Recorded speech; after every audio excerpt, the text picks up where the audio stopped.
ഒരു പെണ്ണിന്റെ പേര് പറഞ്ഞേ. രേഷ്മ എസ്. എന്തോന്ന്? പെണ്ണിന്റെ പേര് രേഷ്മ എസ്.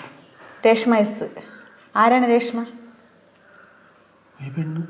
ഒരു പെണ്ണ്. ഒരു പെണ്ണിന്റെ പേര് പറയുമ്പോഴത്തേക്ക് നിങ്ങളുടെ മുന്നിൽ ഒരു പെണ്ണിരിപ്പുണ്ടല്ലോ, എന്റെ പേര് പറയാൻ പാടില്ലേ? നിന്റെ പേര് പറയാനല്ലേ പറഞ്ഞത്, ഒരു പെണ്ണിന്റെ പേര് പറയാനല്ലേ പറഞ്ഞത്. ഞാൻ പെണ്ണല്ലേ?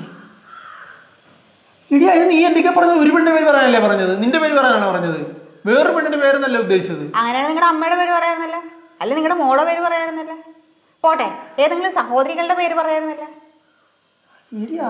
നമ്മുടെ കുടുംബത്തിൽ പോലും ഇല്ലാത്ത ഒരു പേര്, അതാണ് രേഷ്മ. ആരാണ് രേഷ്മ? രേഷ്മ ആരുമല്ല. ആരുമല്ലാത്ത രേഷ്മേനെ നിങ്ങൾ എന്തിനു പറഞ്ഞു? ഇടി ഒരു പെണ്ണിന്റെ പേര് പറയാൻ പറഞ്ഞപ്പോഴേക്കും എന്റെ വായി വന്നൊരു പേര് രേഷ്മ എന്നായിരുന്നു. അങ്ങനെ ഒരാളില്ലടി. അങ്ങനെ ഒരാളില്ലെങ്കിൽ പിന്നെ എങ്ങനെ നിങ്ങളുടെ വായിൽ ആ പേര് വന്ന്?